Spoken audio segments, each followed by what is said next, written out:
Kasih setiamu Tuhan lebih dari hidupku. Jalan-jalan-Mu ya Tuhan terbaik bagiku. Dari semua yang Kau katakan, tiada dusta ku temui. Dari semua yang Kau janjikan, tiada yang tak terpenuhi.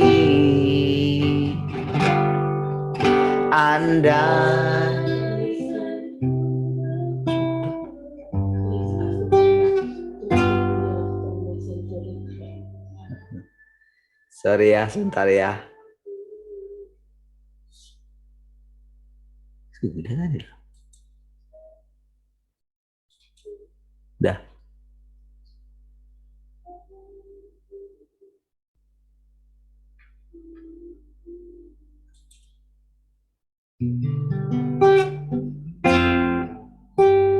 Kasih setiamu Tuhan lebih dari hidupku. Jalan-jalan-Mu ya Tuhan terbaik bagiku. Dari semua yang Kau katakan, tiada dusta ku temui. Dari semua yang Kau janjikan, tiada yang tak terpenuhi. Andaikan ku harus memilih, tetap hatiku padamu, tak satu pun dapat menggantikanmu. Hanya Kau yang berarti bagiku.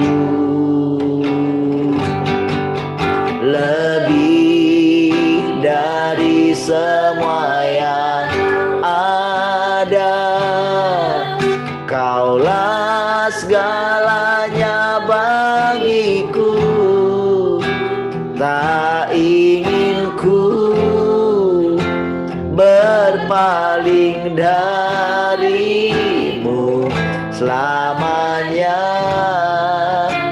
Ku akan menyembah-Mu Tuhan. Mari kita naikkan pujian ini sekali lagi dari awal.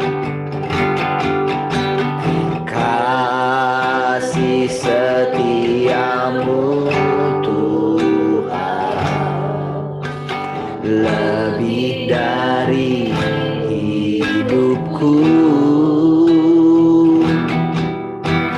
Jalan-jalan-Mu ya Tuhan terbaik bagiku. Dari semua yang Kau katakan, tiada dusta ku temui. Dari semua yang Kau janjikan,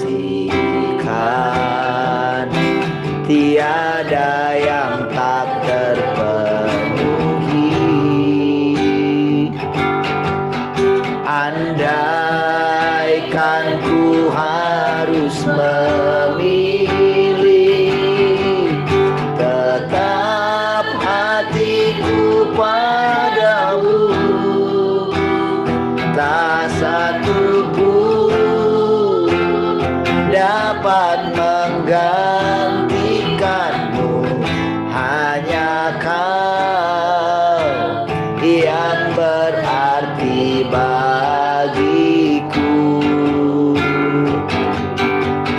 Lebih dari semua yang ada, Kaulah segalanya bagiku.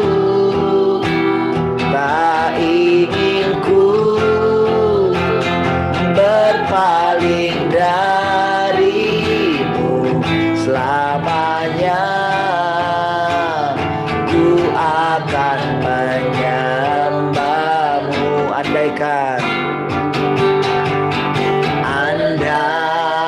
Andaikan ku harus memilih, tetap hatiku padamu. Tak satu pun dapat menggantikanmu, hanya Kau yang berarti bagiku. Lebih dari semua yang ada, Kaulah segalanya bagiku. Tak ingin ku berpaling darimu selamanya. Ku akan menyembahmu. Tuhan, tak ingin ku berpaling darimu selamanya. Ku akan menyembahmu. Tuhan, tak ingin ku berpaling darimu selamanya. Ku akan menyembahmu. Tuhan,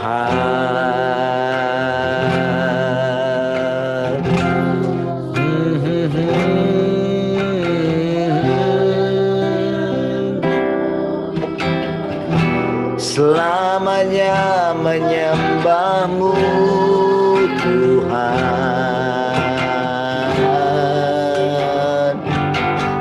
Selamanya memandang wajah-Mu, selamanya menikmati kasih-Mu.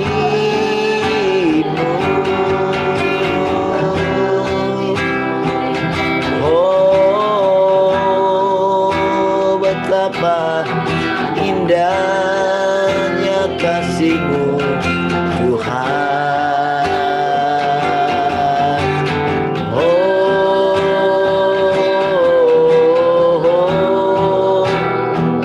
Kasih-Mu Tuhan begitu indah dan ajaib. Oh, terima kasih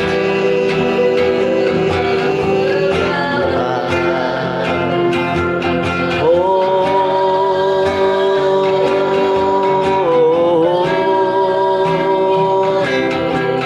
terima kasih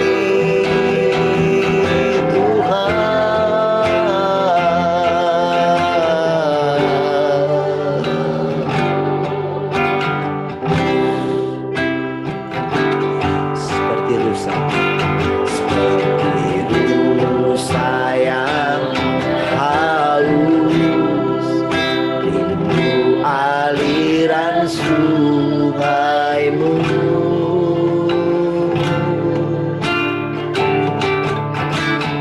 Hatiku tak tahan menunggu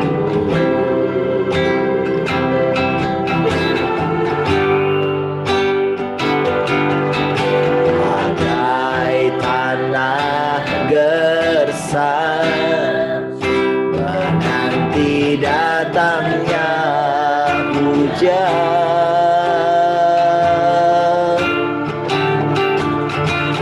Begitupun jiwaku,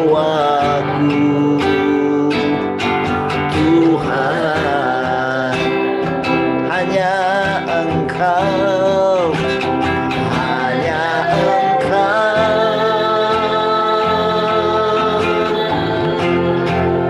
pribadi yang mengenal hatiku. Tiada yang tersembunyi bagimu. Seluruh isi hatiku Kau tahu, dan bawaku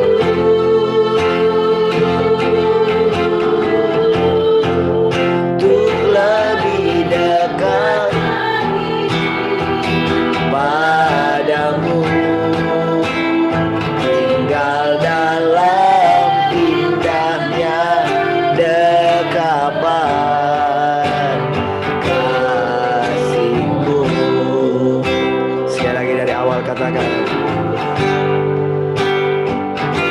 seperti saya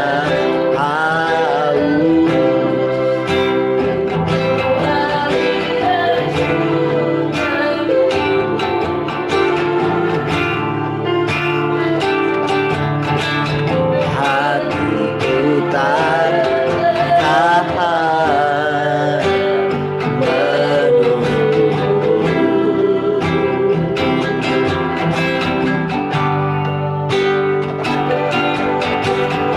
Andai tanah gersang menanti datangnya hujan,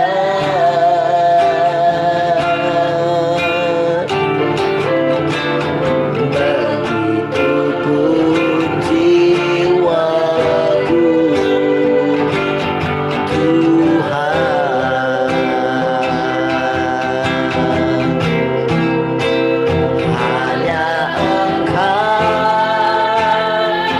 sungguh hanya Kau, pribadi yang mengenal hatiku.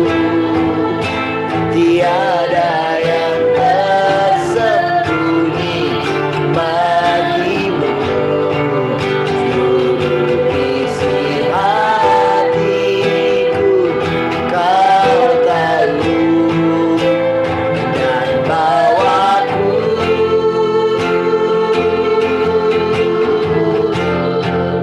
untuk lebih dekat lagi padamu, tinggal dalam indahnya dekapan. Hanya Engkau, Tuhan, hanya Engkau,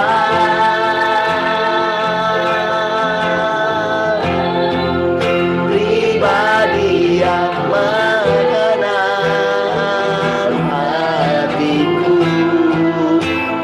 Tiada yang tersembunyi bagimu. Seluruh isi hatiku Kau tahu, dan bawaku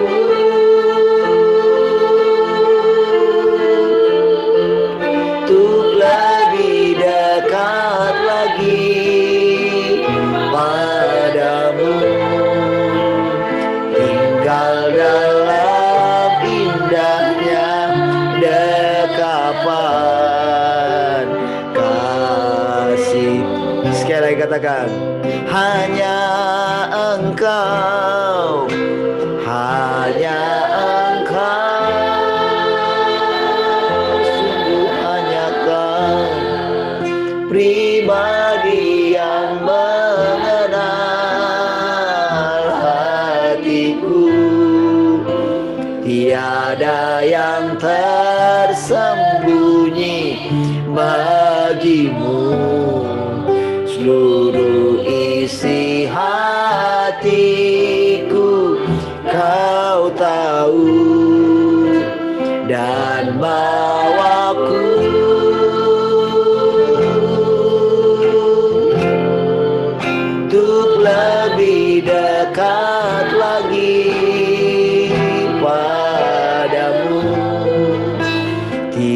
tinggal dalam indahnya dekapan kasih-Mu, tinggal dalam indahnya dekap, tinggal dalam indahnya tinggal dalam indahnya dekapan kasih-Mu.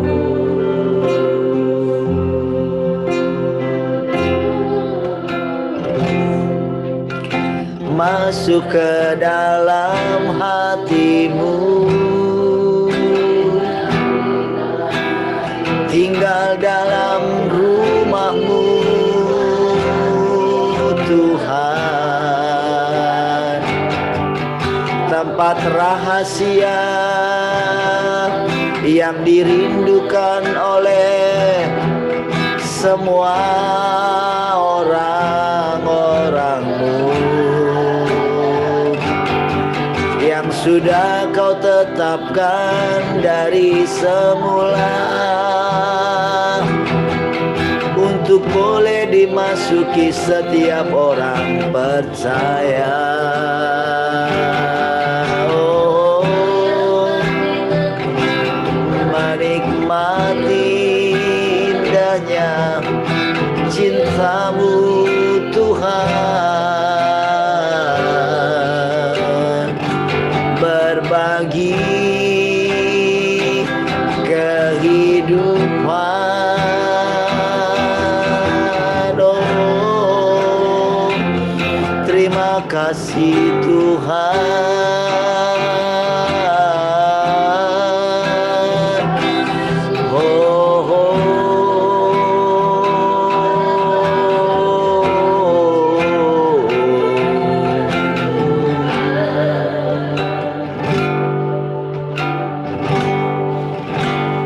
Di hadirat-Mu aku puas, di hadirat-Mu aku bebas, di hadirat-Mu ada terang kehidupanku, pernyataan kuasa kekuatan-Mu. Di hadirat-Mu ku datang, persembahkan lagu di hadapan Rajaku.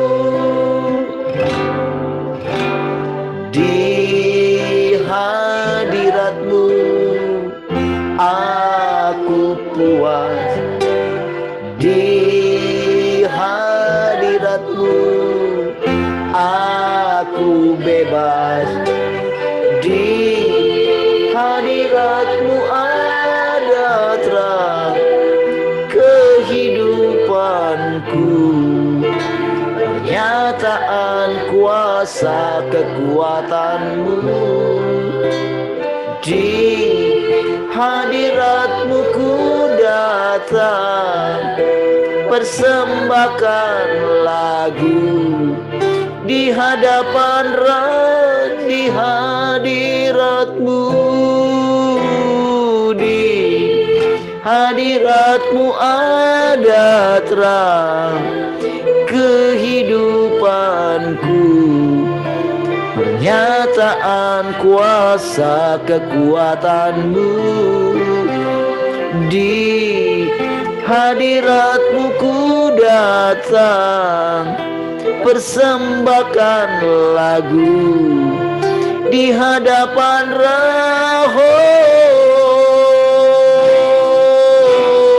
di hadirat-Mu ada terang kehidupanku, pernyataan kuasa kekuatan-Mu. Di hadirat-Mu ku persembahkan lagu di hadapan. Sekali lagi katakan, oh di hadiratmu ada terang kehidupanku, pernyataan kuasa kekuatanmu. Di hadiratmu ku datang, persembahkan lagu di hadapan Rabb, persembahkan lagu di hadapan Rabb, persembahkan lagu di hadapan Rajaku.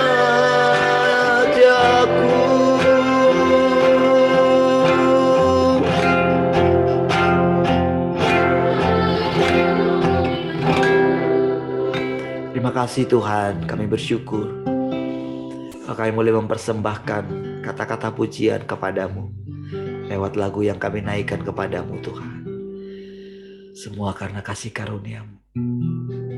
Karena di dalamnya ketika kami mengungkapkan hati kami yang paling dalam kepadamu Tuhan, kami boleh menemukan kedamaian, kami boleh menemukan ketenangan, kami boleh menemukan kehidupan yang nyata, kehidupan kekal, kehidupanmu sendiri Tuhan. Setiap pagi kami boleh bersekutu dengan Engkau. Kami boleh mengalami kedalaman hatimu ya Tuhan. Setiap hari Engkau berbagi kasih dengan kami Tuhan. Engkau berbagi kehidupan dengan kami Tuhan. Terima kasih, kami bersyukur. Oh, hari ini kami memulai hari yang baru lagi bersama dengan Tuhan. Kami bersyukur kami boleh memiliki Tuhan. Engkau menarik kami semakin lama semakin dekat kepadamu, bahkan melekat kepadamu Tuhan. Terima kasih Tuhan. Kami boleh merasakan ketenangan di dalam Engkau, di dalam hadirat. Mari silakan kembali Tuhan. Engkau berbicara kepada kami. Dalam firman-Mu ada kehidupan Tuhan. Haleluya. Mari kita semua yang mengasihi Tuhan sama-sama katakan amin.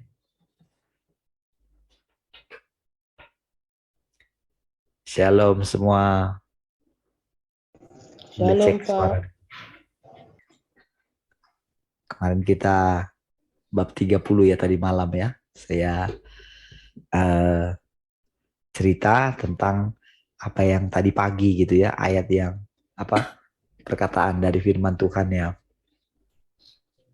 Saya kutip pagi tapi tidak baca seluruhnya. Pada malam kita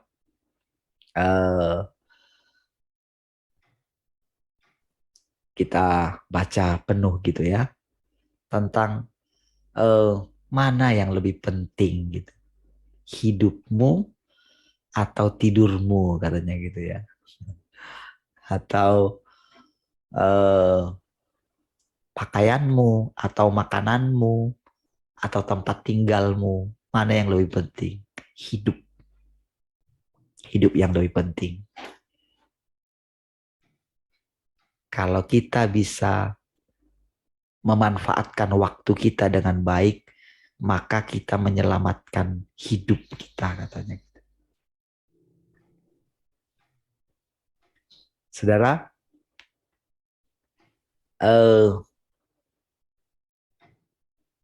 apa yang diajarkan oleh Pak Andreas dulu ya? Yang terakhir kan, yang paling itu adalah bagaimana kegerakan terakhir itu adalah kegerakan kepenuhan Allah gitu. Dulu tidak begitu mengerti ya, kegerakan kepenuhan Allah itu bagaimana gitu. Tapi hari-hari ini saudara kita boleh mengalaminya gitu. Ternyata kepenuhan Allah itu bukan sekedar kita secara pribadi gitu mengalami kepenuhan itu, tetapi eh, seluruh ciptaan itu mengalami kepenuhannya gitu ya. Melingkupi semua. Dan ternyata itu bukan sesuatu yang abstrak gitu. Tetapi begitu kita terus memberikan hati kita mau dituntun, setelah kita lewat penghakiman, kita mungkin mengalami pukulan yang bertubi-tubi gitu ya.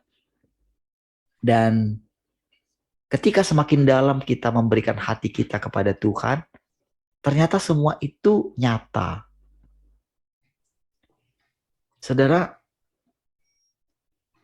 kalau dulu saudara, hidup kita yang nyata rasanya gitu.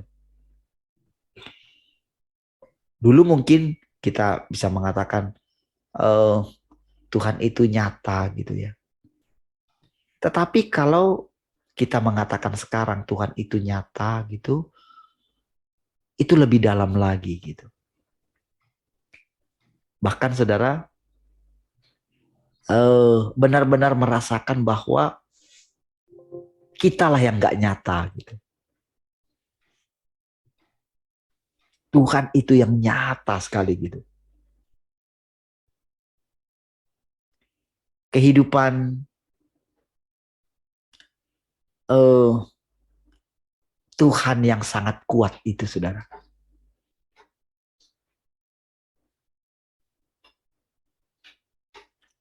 Saya coba ceritakan ya.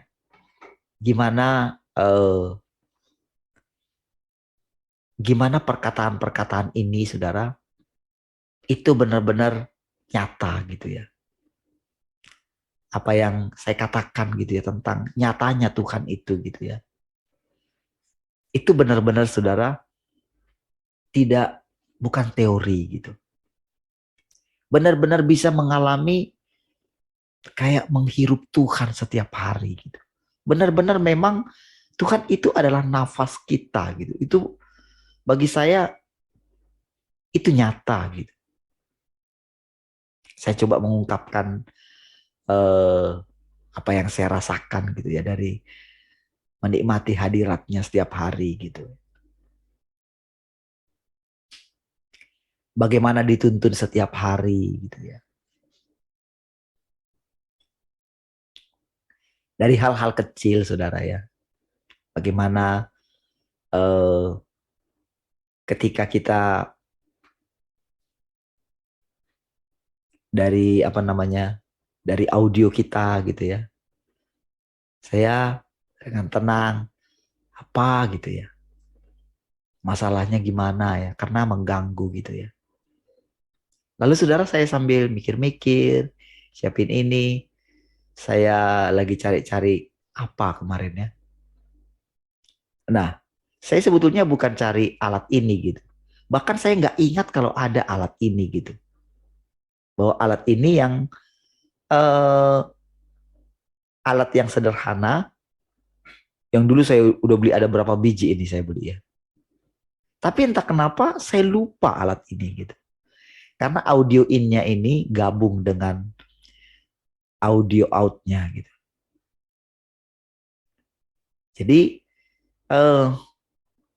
saya coba pikir saya akan ambil jacknya headphone itu, lalu saya solder nanti kabelnya bikin gitu. Karena bisa seperti itu memang. Saya nggak ingat sama sekali alat ini. Padahal saya ada beli berapa alat ini dulu. Waktu awal-awal streaming ya.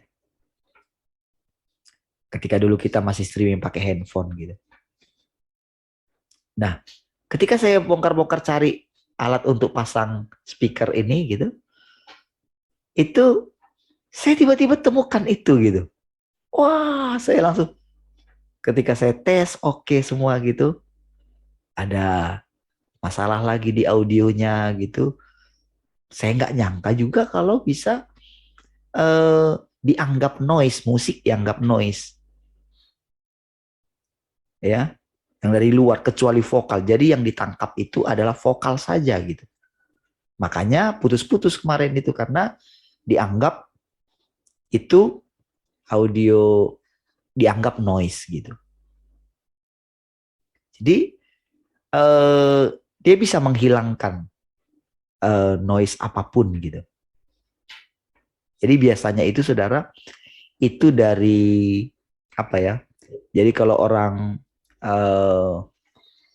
misalnya di luar gitu ya, di lapangan gitu, itu kan mereka itu pakai ada pembungkusnya mic kalau mereka streaming di luar ya, sehingga angin nggak masuk gitu, tapi vokal masuk jelas gitu. Kalau orang bikin syuting di luar gitu. Tapi ini dari laptopnya bisa menghilangkan itu gitu. Saya dalam hati gini, oh begitu gitu. Terus lagi ada hal-hal kecil gitu ya di ini gitu ya. Keran kami rusak gitu ya. Mau ganti nggak sempat-sempat gitu ya. Kepalanya itu untuk cucian piring gitu ya. Pikir bisa ketemu juga idenya gitu. Tanpa harus pakai uh, putarannya itu gitu, tapi diganti dengan yang lain dan tidak terpikir sebelumnya gitu. Saya dalam hati tenang gitu. Lalu saudara, tadi malam kita kan sebetulnya kan mau apa ya, buat rekaman gitu ya. Lalu anak-anak sudah turun semua, saya tinggal sendiri di sini gitu ya. Saya coba tes gitu, coba tes, dan saya setting dari mixernya gitu ya. Itu bisa dapat gitu, mulai bisa dapat gitu, mulai terbayang gitu gimana caranya nanti buat gitu. Saudara, eh, indahnya Tuhan itu gitu, nyatanya Tuhan itu benar-benar buat saya takjub setiap hari gitu. Sehingga kata-kata yang saya ucapkan rasanya bisa dipertanggungjawabkan secara pengalaman gitu. Jadi eh, bukan abstrak gitu. Ketika berbicara mengenai kehidupan, hidup yang kekal, tahu nggak saudara, entah kenapa kata-kata kekal itu begitu dalam bagi saya gitu.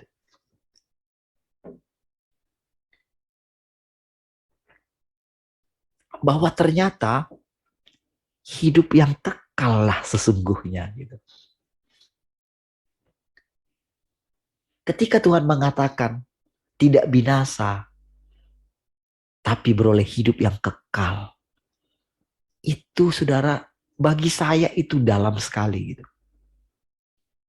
Apalagi kemarin Bu Rahel bilang tentang bagaimana ada orang-orang memang yang akan binasa gitu. Tahu nggak, kata binasa itu bukan seperti yang kita bayangkan dengan bahasa manusia. Sekarang kita jadi mengerti ada perbedaan antara bahasa Tuhan dengan bahasa manusia. Ketika Tuhan bicara, saudara, terkandung di dalamnya kekekalan, hidup. Hidup yang dimaksud itu kekal. Semua buah roh yang dimaksud itu, saudara, itu benar-benar adalah buah di alam roh atau buah kehidupan kekal gitu. Sukacita kah? Damai sejahtera kah? Kesetiaan kah? Entah apa saja yang kita sebut karakter atau sifat. Itu ternyata adalah miliknya Allah gitu. Ketegasan, keteguhan hati, kemantapan, tekad, imankah? Itu berbicara mengenai hidup itu sendiri.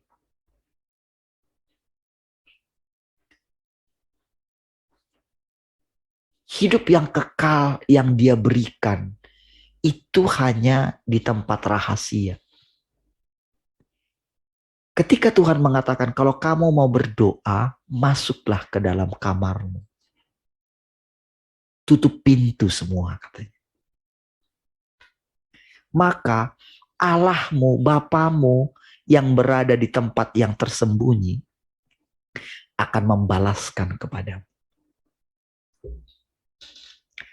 Saudara, Tuhan mengatakan, aku akan pergi menyediakan tempat bagimu. Tempat yang mana yang Dia siapkan? Saudara, kalau kita mencoba membayangkan hidup kita seperti Tuhan Yesus dulu gitu. Kan ketika Dia itu mau pergi ke rumah Bapa itu kan pada waktu Dia naik ke atas kayu salib, kan pada waktu itu saudara, Dia tidak tahu lagi apa yang akan terjadi selanjutnya. Karena Dia mengatakan, kenapa engkau meninggalkan aku?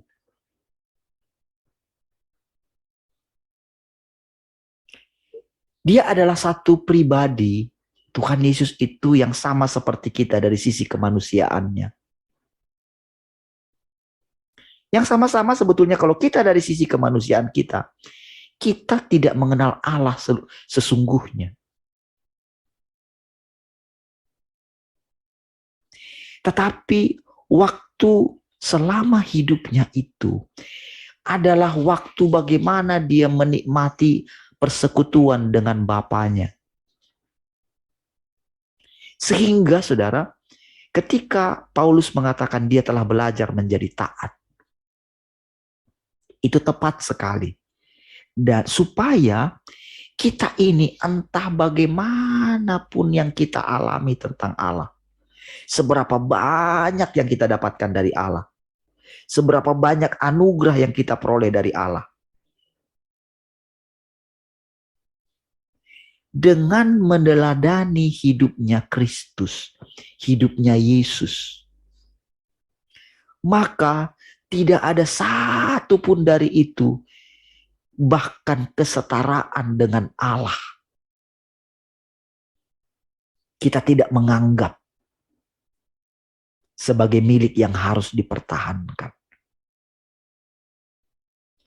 Saudara, setiap hari Tuhan belajar, Tuhan Yesus.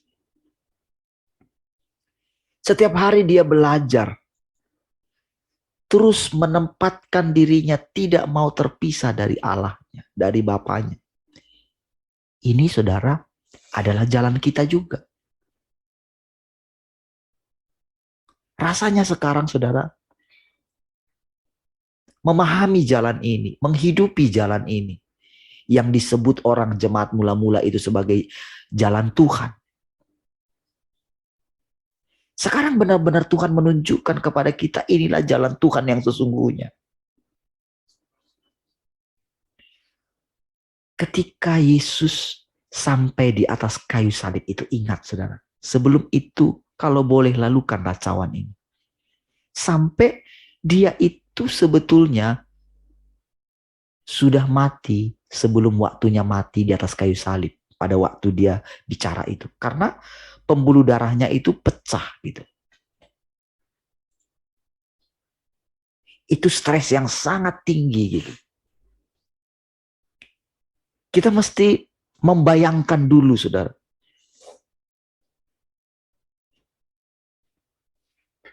Dia sadar saudara bahwa Allahnya di dalam dia.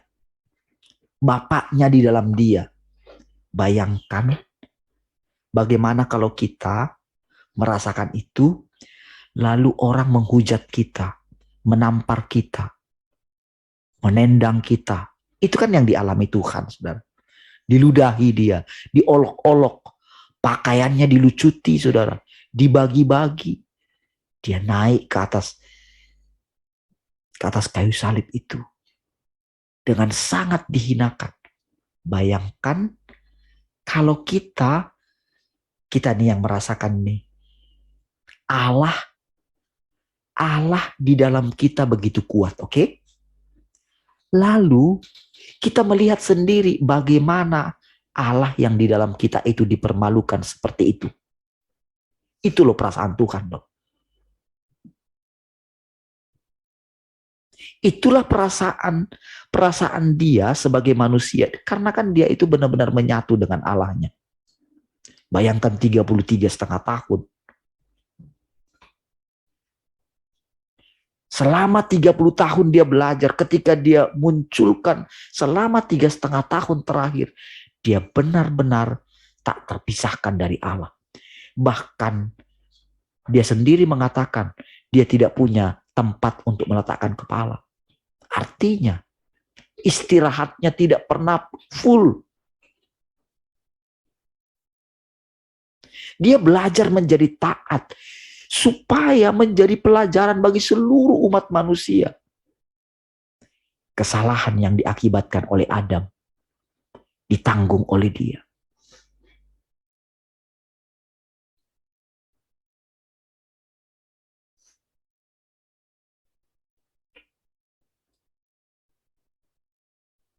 Paulus menyebutnya Adam yang terakhir. Apakah Tuhan tidak mendengarkan ketika seluruh manusia menyalahkan Adam? Tahukah saudara, ketika manusia menyalahkan Adam, saudara pikir menyalahkan siapa? Itu menyalahkan Tuhan. Makanya Tuhan itu sendiri turun.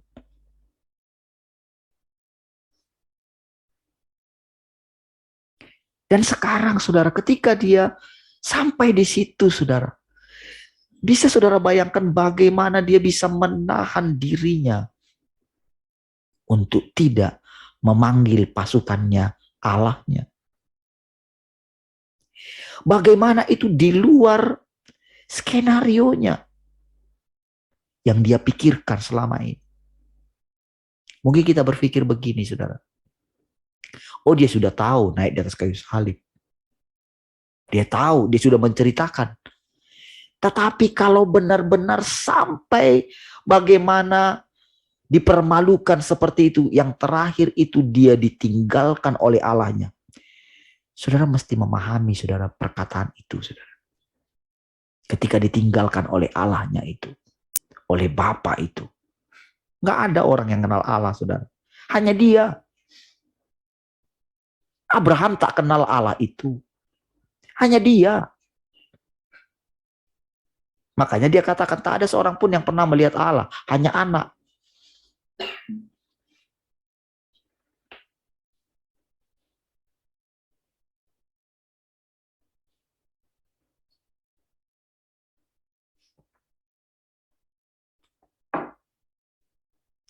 Jadi ketika dia mengatakan, Eloi, Eloi, lama sabachthani. Kenapa engkau meninggalkan aku?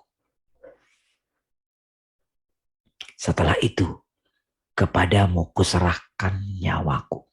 Tepat di situ saudara. Dia tidak tahu apa yang terjadi. Benar-benar kosong pada waktu itu. Sudah.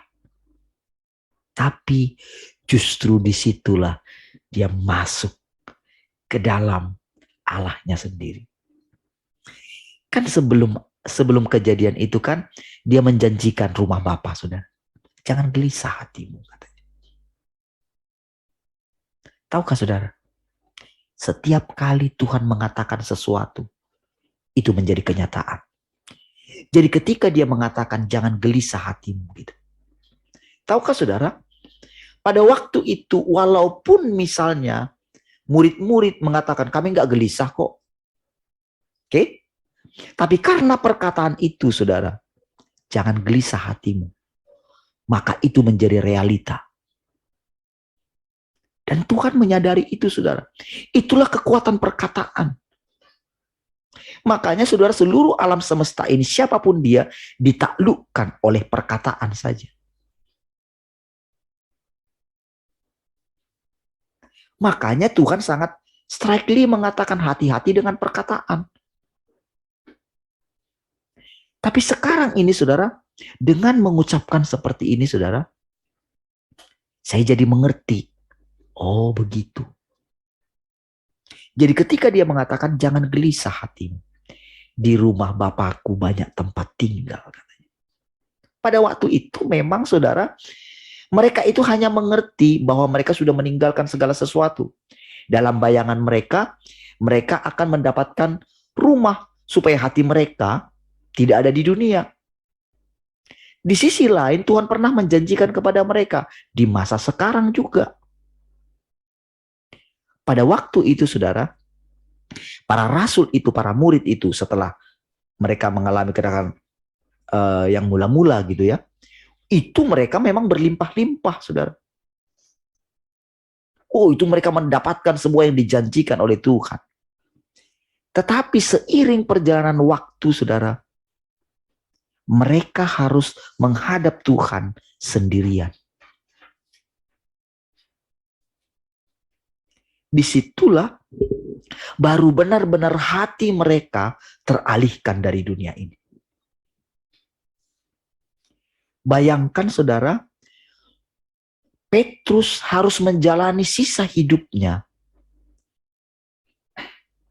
setelah terjadi euforia pelayanan yang luar biasa ya.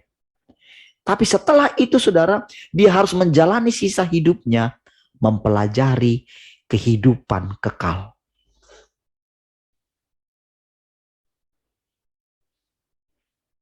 Semua perkataan-perkataan Tuhan tentang dia, yang dulu semua perkataan itu bayangkan, semua itu seperti dia ingat kembali. Setiap detail, saudara, perkataan-perkataan Tuhan itu dia ingat kembali. Dan dia coba memahami bukan lagi dari sisi pikirannya sebagai manusia, tetapi dari pikiran kekekalan, saudara. Secara perlahan namun pasti, kehidupan yang sesungguhnya yang diharapkan oleh Allah itu mulai dia selami. Itulah sahabatnya dia, saudara.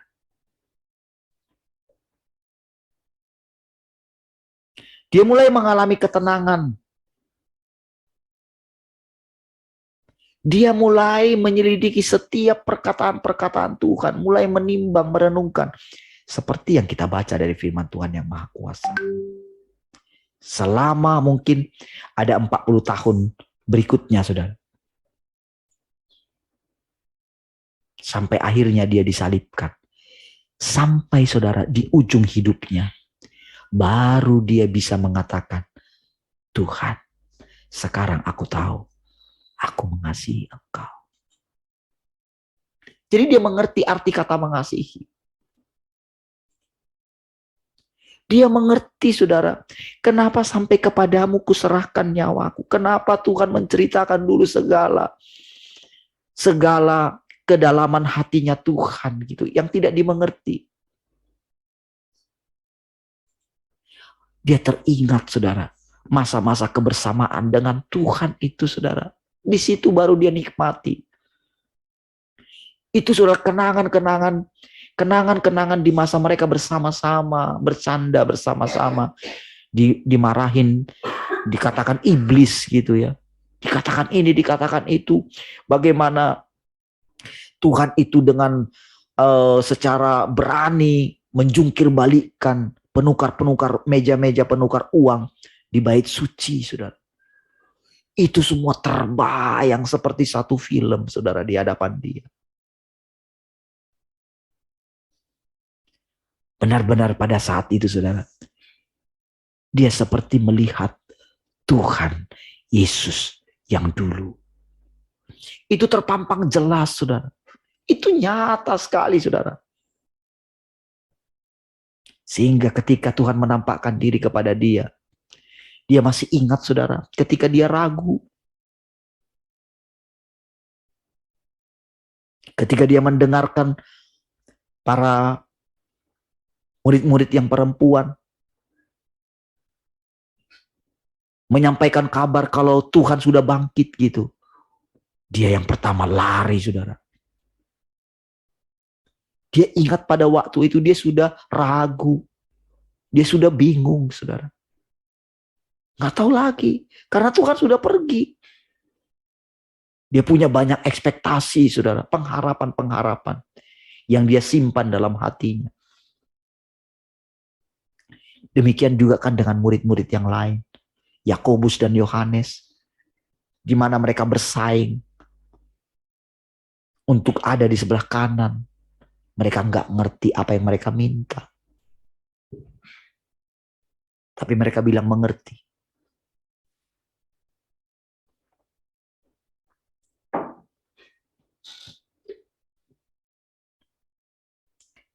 Ketika dia mulai mengatakan, ketika sudah dekat hari ke salibnya itu, saudara. Sekarang Tuhan, aku serahkan nyawaku ke dalam tangan-Mu. Tuhan, memang aku nggak tahu secara pasti apa di depan. Tapi teladan yang Engkau berikan, semua itu terpampang jelas di hadapanku Tuhan. Sekarang Tuhan, aku menjawab pertanyaan-Mu. Aku mengasihi Engkau karena Engkau yang mengasihi aku.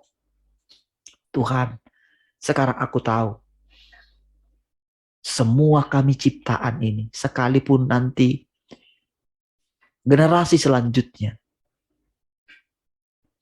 mungkin mengeluh-elukan kami sebagai rasul yang hebat.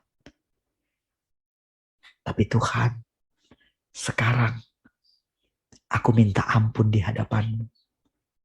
Sebagai ciptaan, sebagai objek yang Engkau kasihi dan Engkau perkenankan untuk mengasihi Engkau, Tuhan.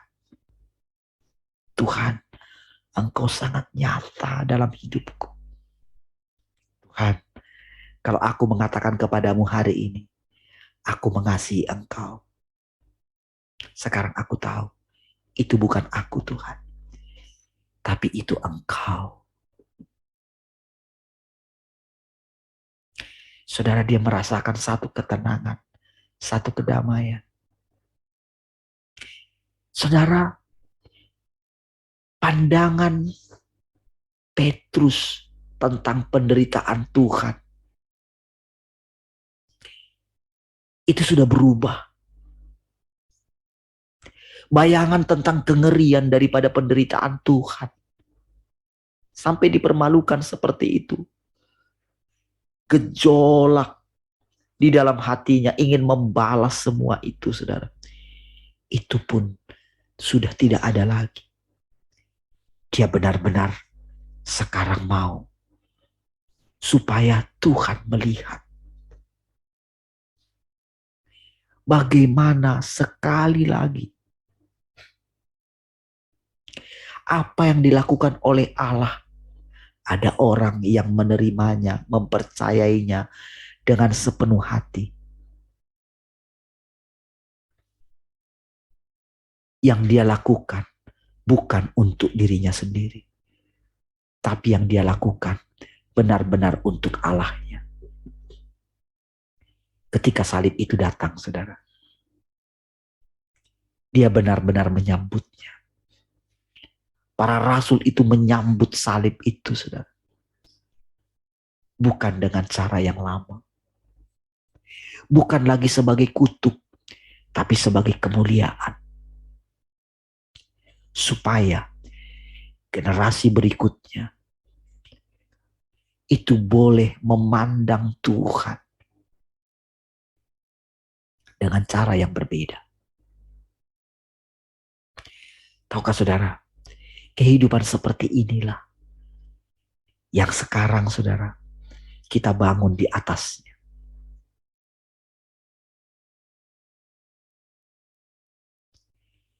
Saudara, Tuhan itu tidak boleh kita doktrinkan. Kita tidak boleh membuat Tuhan itu menjadi mati. Tuhan adalah Tuhan yang hidup. Yang hidup setiap hari. Ketika kita duduk di kaki Tuhan, menghirup nafasnya setiap hari, kita sedang menghirup kehidupan. Tapi kehidupan itu bukan sifatnya tidak egois. Sifat kehidupan harus dialirkan.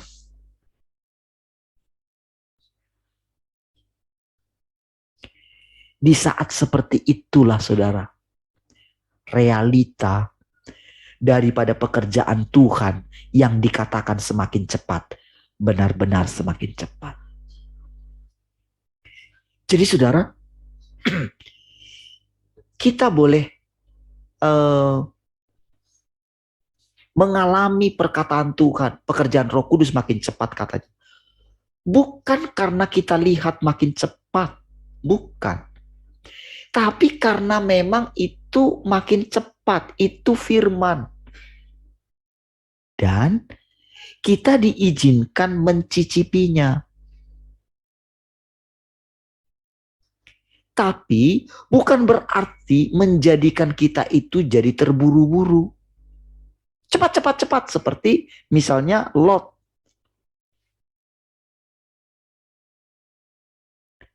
Kalau kita tidak tinggal di dalam dia, maka kita akan jadi seperti Lot. Yang harus diburu-buru.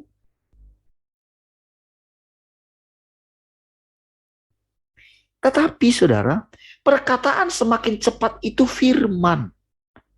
Oh, itu ada di dalam, tapi saudara bisa tetap tenang. Karena apa? Allah itu adalah damai sejahtera. Allah itu adalah ketenangan.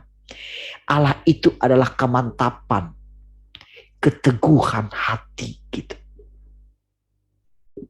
Gimana caranya saudara? Bisa menjelaskan dengan bahasa manusia perasaan seperti ini. Waktuku makin cepat. Rasanya kan kalau kita itu mengertikan itu sebagai satu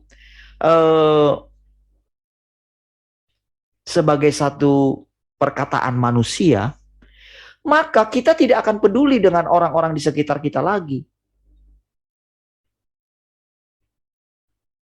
Karena sudah buru-buru. Tidak akan peduli lagi, saudara. Tetapi saudara, tahukah saudara? Tuhan itu selalu baru. Wow. Itulah hidup.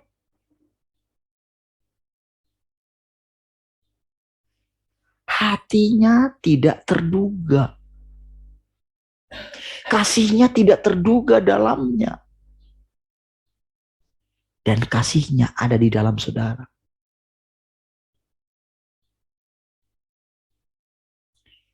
Saudara, kita akan merasakan apa dulu yang dirasakan oleh Tuhan ketika dia mau menghukum, membinasakan.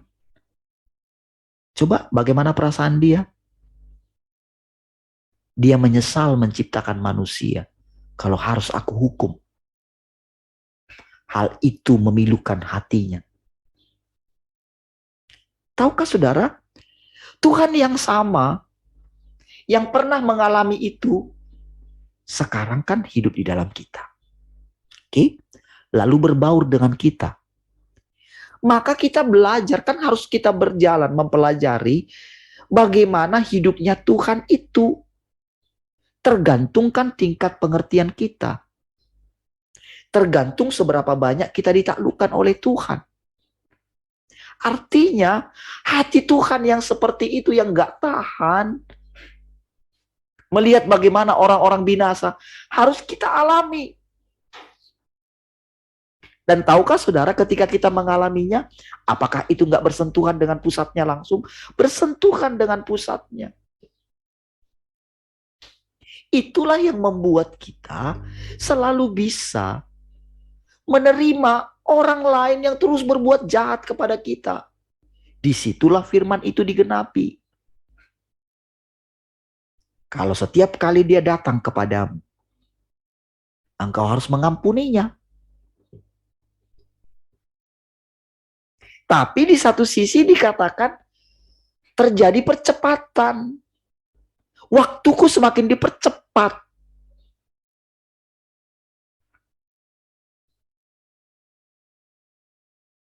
Saudara, kita ditaklukkan.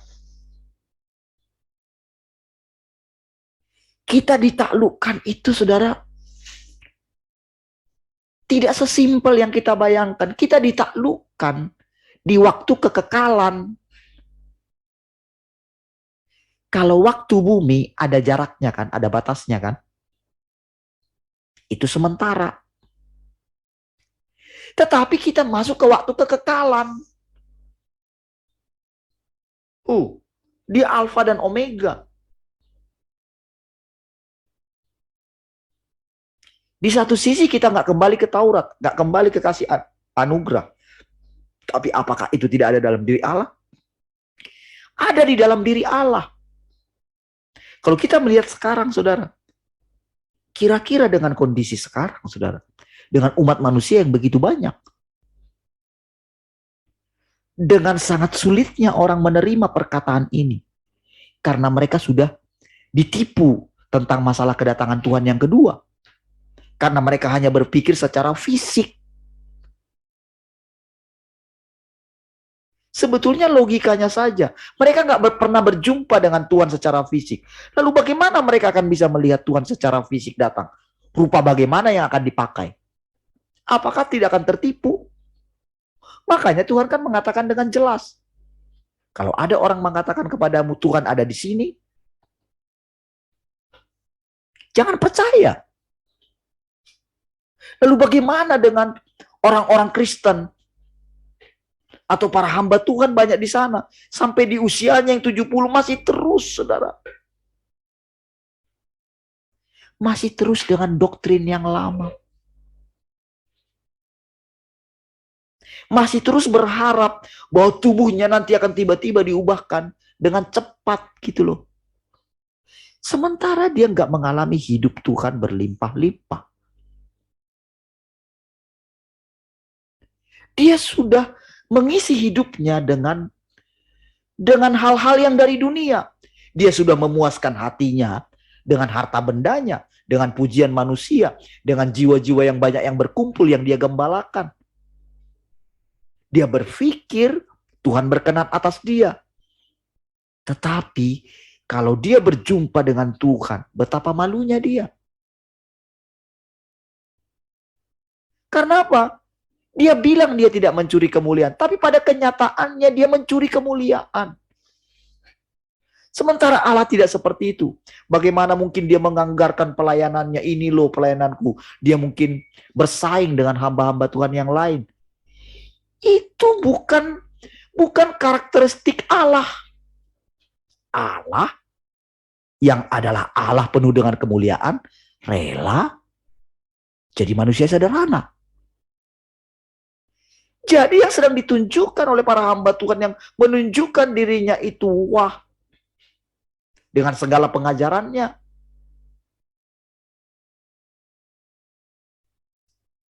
Tetapi ketika Tuhan suruh meninggalkan itu semua, apakah mereka mau? Mereka bisa menjadi mungkin donatur, menjadi dermawan, dan segala macam. Tapi apakah mereka siap meninggalkan semua reputasi mereka? Gelar-gelar mereka? Pujian-pujian manusia terhadap mereka?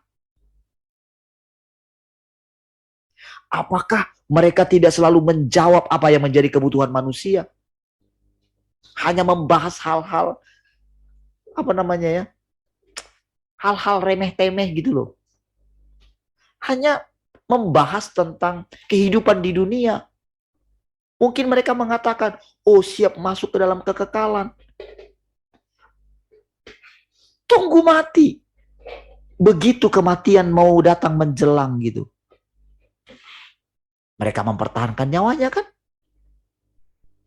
Mereka memakai dokter yang terbaik kan?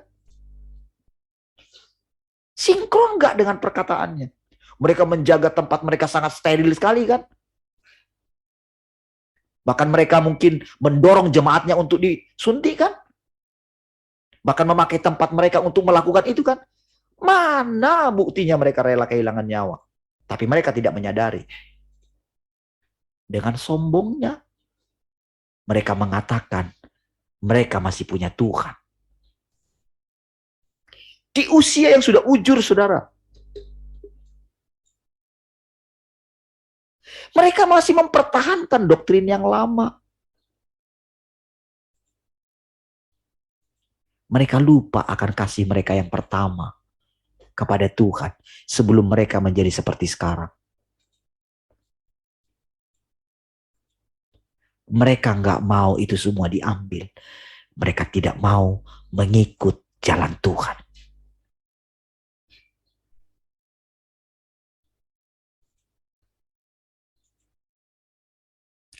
Sekarang saudara, semua perkataan ini saudara, itu menjadi hidup bagi kita. Apakah kita mau mengikut jalan Tuhan? Jalan Tuhan bukan sekedar penderitaan. Bukan. Kalau jalan penderitaan yang kita maksud, kita pikir kalau kita sudah disiksa, kita sudah mengasihi Tuhan. Kita sudah mengalami kehidupan yang menderita. Kita pikir sudah mengasihi Tuhan. Tidak. Engkau gak ngerti. Engkau harus tinggal di dalam aku. Engkau harus mengerti kehidupan yang sesungguhnya. Jangan salibkan aku kedua kali. Itu sudah selesai. Tuhan, aku gak ngerti. Oke. Tetaplah tinggal di dalam aku. Gak perlu kamu ngerti semuanya. Izinkan aku yang menjadi pengertianmu. Izinkan aku yang tahu segala sesuatu itu berinkarnasi di dalam engkau. Menjadi hidup di dalam engkau. Dan belajarlah daripadaku. Lalu kita akan teringat semua perkataan Tuhan yang dulu. Oh, seperti ini dulu engkau Tuhan hidup ya. Doa-doa dia, coba lihat saudara doanya itu. Doanya itu firman. Doanya itu adalah lahir karena Allahnya itu berinkarnasi di dalam dia. Dia sebagai satu pribadi manusia yang mewakili kita semua. Tahukah saudara? Bayangkan seluruh dunia ini bergantung kepada manusia Yesus itu. Oh, satu orang dosa masuk melalui satu orang, saudara. Tapi kebenaran, kehidupan masuk melalui satu orang. Semua orang kudus bergantung kepada dia. Makanya dikatakan Abraham bersuka cita melihat hariku. Saudara bisa membayangkan saudara panggilan yang sangat tinggi itu.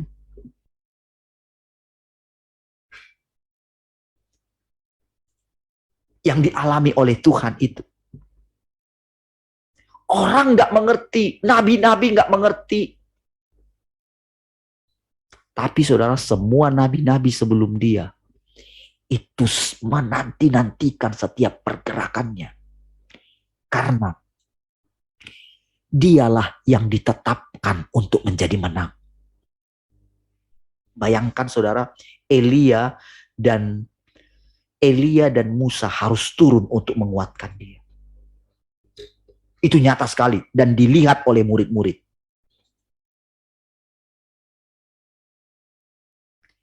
Bayangkan saudara, manusia yang sederhana yang sama seperti kita dipenuhi dengan kemuliaan dan murid-murid sangat takjub waktu itu. Ketiga murid secara khusus ya, Yohanes, Yakobus dan Petrus. Mereka melihat kemuliaan itu yang turun itu.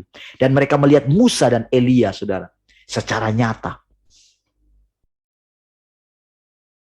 Dan saudara, tidak sembarangan Tuhan menunjukkan. Allah menyatakan seperti itu. Karena saudara, dalam tanda kutip, kekhawatirannya akan manusia. Dalam tanda kutip ya.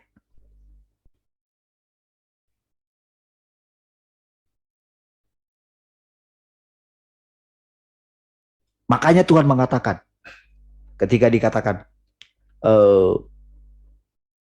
maukah engkau kami membuat bagimu mendirikan 3 kemah, satu untuk engkau, satu untuk Musa, satu untuk Elia.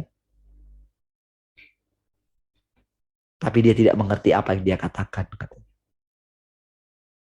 Tuhan bilang kepada mereka, Jangan bilang-bilang kepada orang lain. Bayangkan bagaimana dia bisa menjalani kehidupan yang supranatural tapi benar-benar biasa.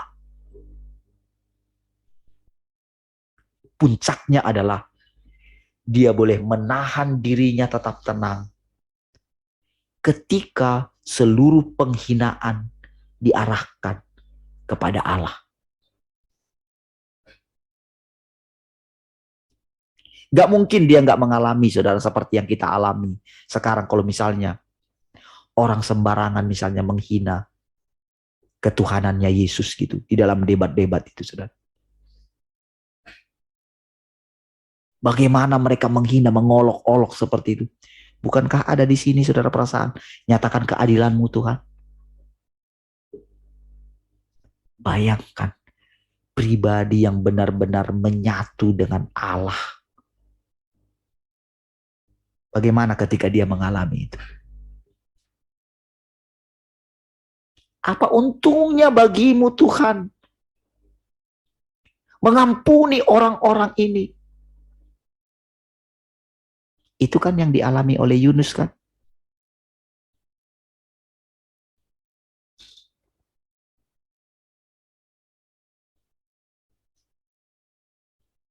Saudara, Paulus ingin berjuang untuk membuat orang-orang Israel cemburu.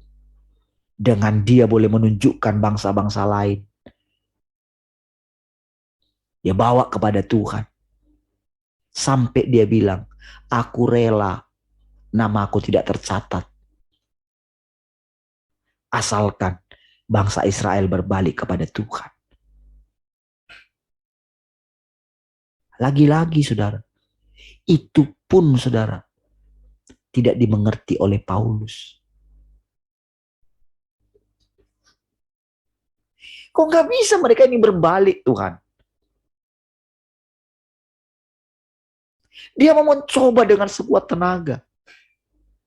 Bukankah kita juga demikian?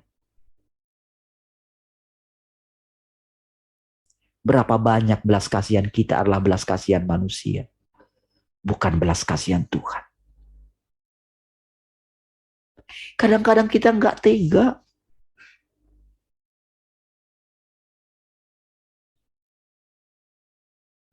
Saudara, di masa-masa sekarang inilah, saudara, makin lama kita akan makin mengerti tentang bagaimana Tuhan itu. Nggak bisa diterka.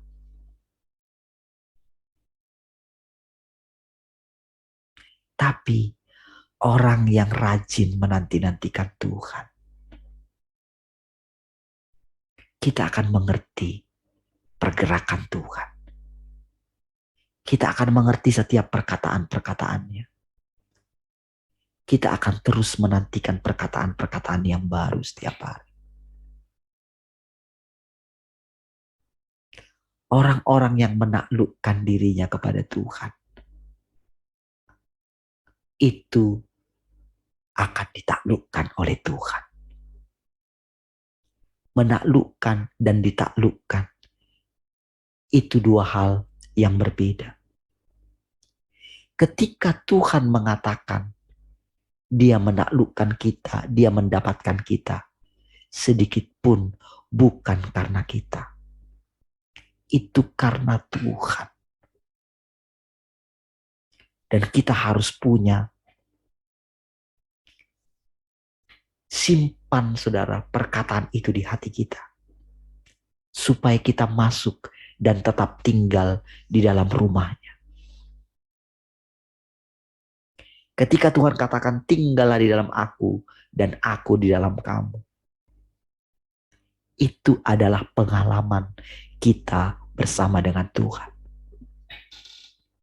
Itu pengalaman.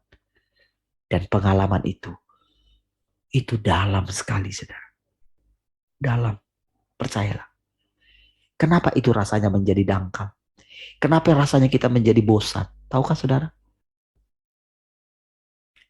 Itu karena si jahat terus dengan berbagai macam cara membanjiri hidup kita dengan kegelapan. Membanjiri hidup kita dengan roh-roh dunia ini. Dan Tuhan memang mengizinkan kita berjalan. Dia tarik sedikit kehadirannya di dalam kita. Supaya apa? Supaya makin lama kita makin menundukkan diri kita kepada Tuhan. Supaya makin fokus kita cari Tuhan setiap hari. Supaya kita bergantung sepenuhnya kepada Dia. Supaya kita mengerti apa itu bergantung kepada Tuhan. Supaya kita boleh menyadari bahwa hidup kita tidak bisa hidup tanpa Tuhan. Supaya kita boleh menyadari bahwa hidupnya Tuhan itulah hidup kita.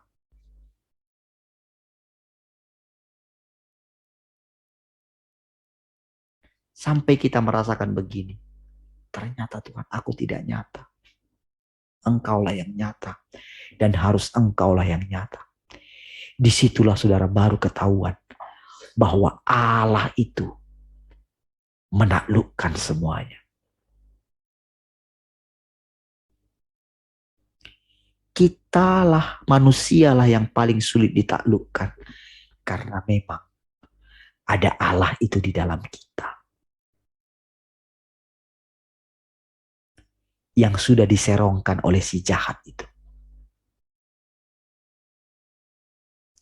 Kita menjadi pribadi yang lain setelah roh Allah ada di dalam kita.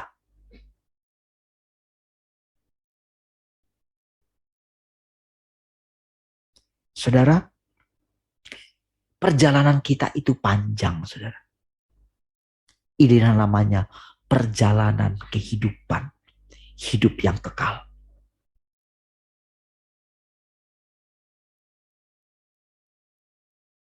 Membuat kita setiap hari bergantung kepada Dia. Kita jadi mengerti setiap kata-kata yang kita ucapkan di hadapan Tuhan. Di satu sisi, kita boleh mengalami bagaimana Tuhan hidup di dalam kita.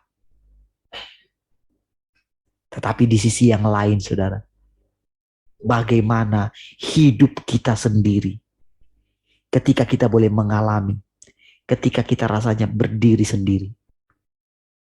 Itu pasti akan kita alami.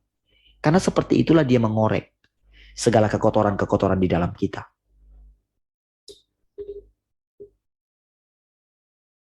Dia izinkan, saudara. Waktu yang kita lalui setiap hari. Itu akan mengorek, entah masih adakah di sana kesombongannya, Mas. Itu setiap hari, saudara. Dan di dalam Tuhan, itu waktunya kekekalan. Bukan waktunya kita manusia. Waktu Tuhan itu singkat, saudara. Bayangkan 1000 tahun cuma 1 hari katanya. Kalau dikatakan ini, saudara, terjadi percepatan, lihat. Bencana-bencana akan makin lama makin meningkat. Lihat katanya, anak Krakatau mulai ini lagi, sudah ada ini tsunami ya, peringatan tsunami ya, di daerah pesisir Sumatera ya, dan Jawa ya. Kan anak Krakatau itu kan di tengah-tengah itu kan. Di Selat Sunda ya.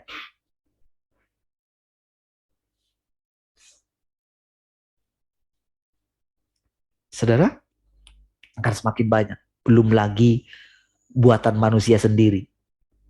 Oh, perang belum berhenti sampai sekarang. Bahkan eskalasinya makin meningkat. Ya. Belum lagi, saudara,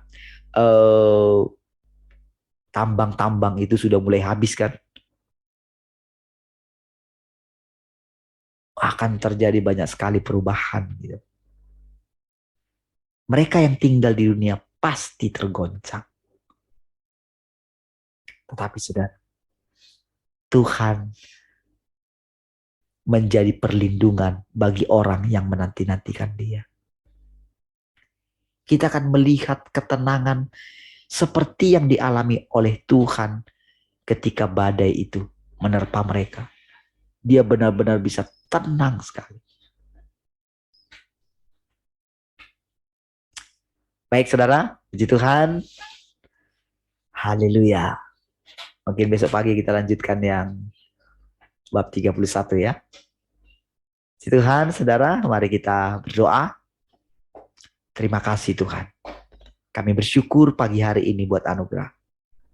Tuhan, segala sesuatu dari Engkau, oleh Engkau. Bagimulah segala kemuliaan. Terima kasih Tuhan buat persekutuan ini. Kami boleh menikmati hidup-Mu berlimpah-limpah di dalam kami. Kami bersyukur Tuhan. Sepanjang hari ini kami boleh memuliakan Engkau. Terpujilah Tuhan untuk selama-lamanya. Mari semua yang mengasihi Tuhan sama-sama katakan. Amin. Puji Tuhan semua. Tuhan memberkati. Shalom.